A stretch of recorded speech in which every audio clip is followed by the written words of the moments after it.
Okay, in this question, we have a cart that's moving to the right at a speed of 20 meters per second at point 1.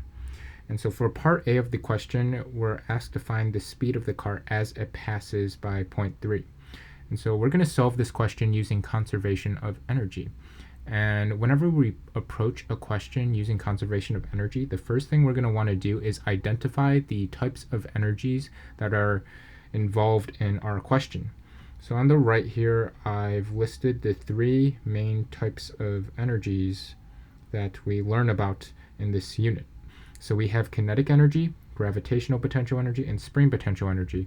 So we're going to want to go through each one of these and ask ourselves whether or not that particular form of energy is applicable to our question. So the first one is kinetic energy, which is energy that exists whenever we have an object in motion. And since our cart is moving at point 1, and it's also implied that it's moving at point 3, we're definitely going to have to take into account kinetic energy in our analysis.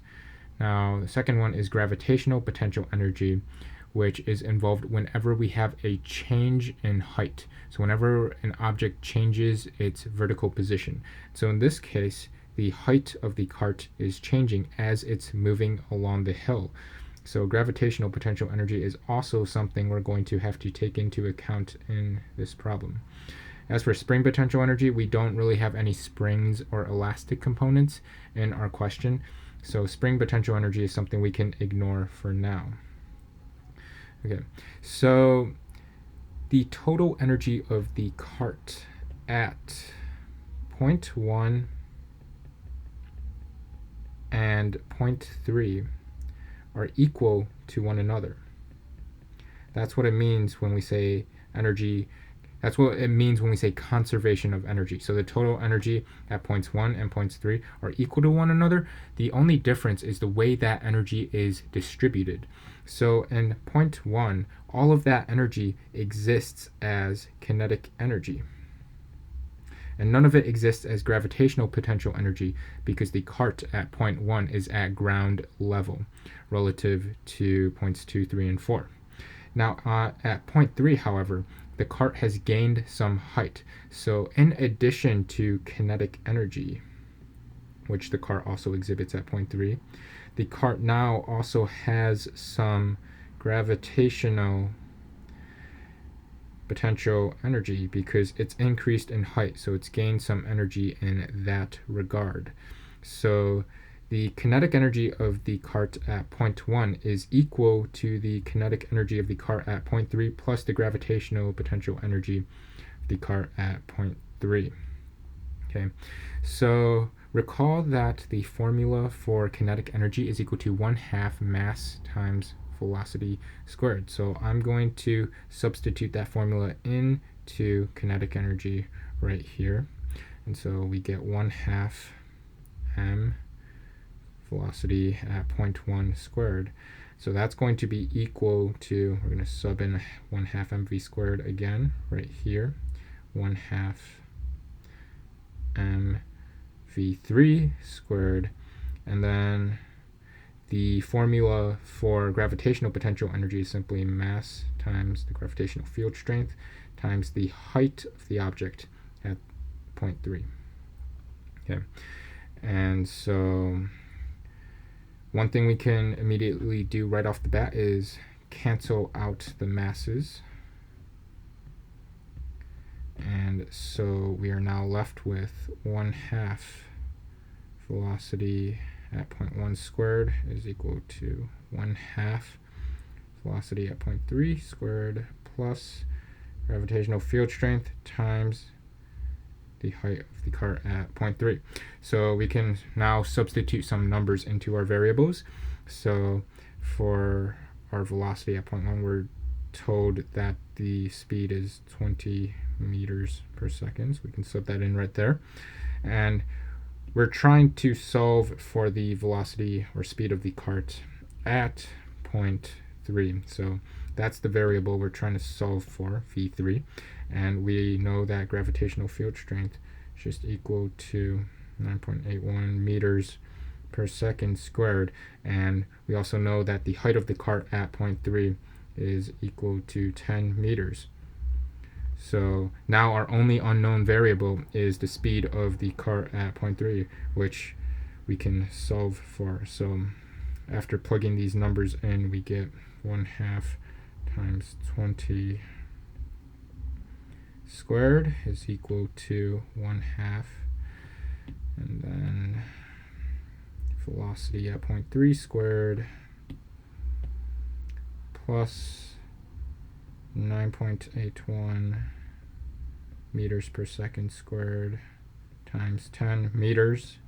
And solving for v3, the velocity of the cart at point 3, we get an answer of 14.276 meters per second. So that is our answer for part A. So the speed of the cart at point 3 has the velocity of 14.27, or magnitude of 14.276 meters per second.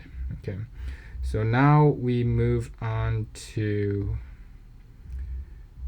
part B of the question. So in part B of the question, we're asked whether or not the cart will reach point 4. So in order for the cart to reach point 4, the amount of kinetic energy of the cart at point 1 has to be greater than or equal to the amount of gravitational potential energy gained by the cart as it reaches point 4. So at point 1, we know that the energy of the cart exists as kinetic energy, and at point 4, the energy of the cart will exist primarily as gravitational potential energy. And so in order to have an increase in height of 20 meters, the kinetic energy of the cart at point 1 has to be greater than or equal to the gravitational potential energy at point 4. And so we're going to substitute 1/2 mv squared into kinetic energy, just like we did in part A. And then we're going to substitute mgh into gravitational potential energy. So in this case, our height is 20 meters, so h4. Okay, so essentially this inequality has to hold true in order for the cart to be able to reach point 4. So plugging our numbers into this inequality right here, so we know that the velocity of the cart at point 1 is equal to 20 meters per second. We also know that the height of the cart at point 4 is equal to 20 meters. We can also cancel out the masses, and we know that g is just equal to 9.81 meters per second squared. So solving for this inequality, we get 1/2 20 meters per second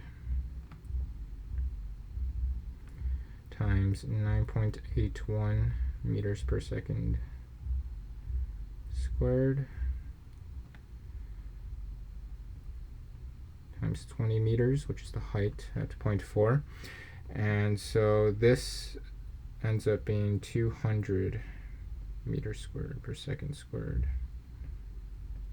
It's greater than or equal to 196.2 meters squared per second squared. So this inequality does hold true. And because this inequality holds true, so essentially what this inequality is telling us is that the cart has enough energy at point 1 to get it to point 4, or 20 meters above ground. So the answer is yes, the cart will reach position 4. So the kinetic energy up here is greater than or equal to the potential energy at point 4, so it essentially just it has enough energy to reach a height of 20 meters.